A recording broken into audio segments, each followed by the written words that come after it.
close neighbors, they'll let you know. Yeah. So my experience with that is like growing up, we just had a place where we would dump our lawn clippings, you know.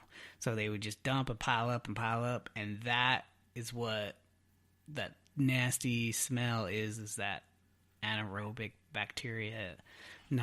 That's what was happening because we wouldn't go back there and turn it, you know. Yeah. It was just pile that we would just keep piling up and up and up and up.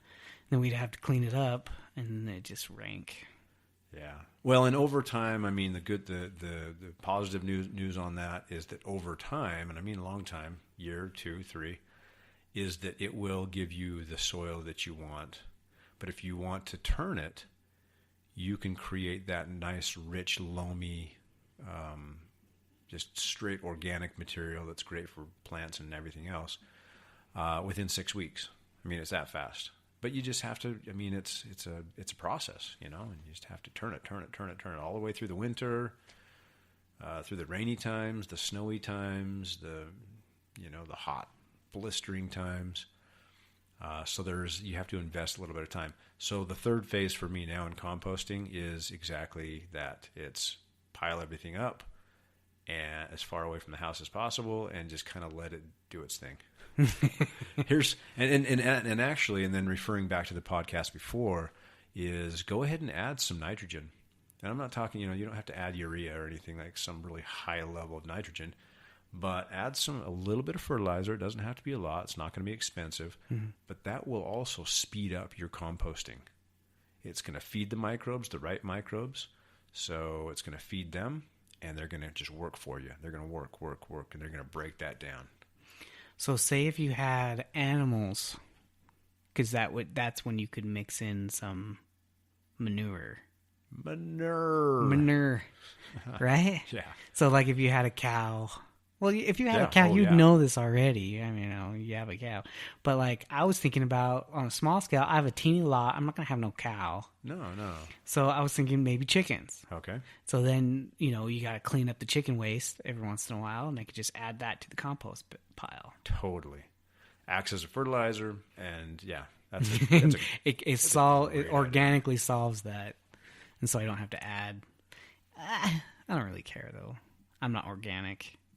There's nothing I do that's organic, but people out there are, so. Oh, yeah. Yeah, it's a beautiful thing. Are you organic? Every day. I don't want to pressure you. Yeah, all day long, organic. All day long. Well, is that composting? Are we good with composting, or did you want more? There is one little thing, and would be if you're going to do some kitchen scraps to your compost. Things like coffee grounds are a great little item to add to it. Helps acidify the mix, but I believe citrus rinds are not recommended. Yeah. So eggshells, all good. Eggshells would be good. They're calcium. Yeah. So take a little it's time to break more of the down. micronutrient section. Yeah. I think that's a wrap, dude. That's a great. Because my compost already. I don't do food. I just do yard waste. So I do leaves and lawn bits, and but if you have a dog, don't mix the poo. Don't mix dog poo. That's not good. Don't do that. Cat poo, no. No, the best thing to do with that. I mean, this is getting way off the subject. Fling it over the fence. No. is on. I'm not kidding you. Bury it.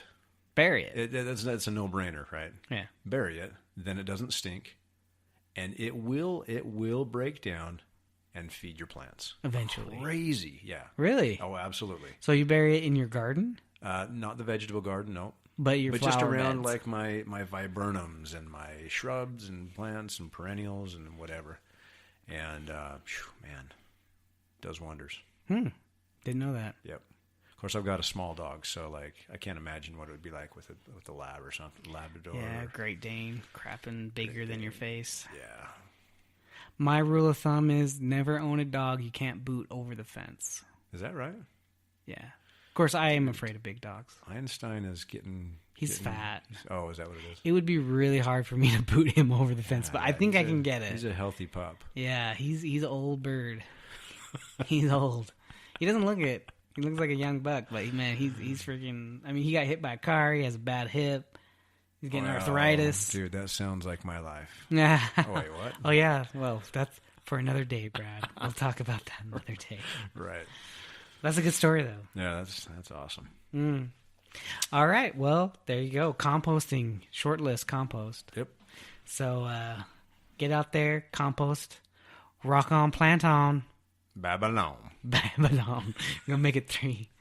Rock on, plant on, Babylon. All right. Remember, pathogens happen. Peace out. Have fun. All right. That was composting. That was number 13. Thanks for everyone for listening. And this is a confession. I didn't know Brad said to pee on your trees before I edited this. I was looking up stuff on the computer, had no idea until I started editing it, and holy crap, that was funny. All right, well, thanks again.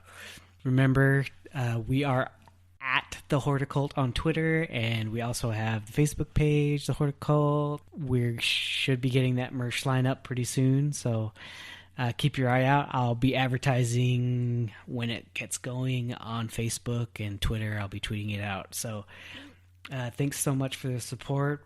We love everyone. And remember, plant on, Babylon.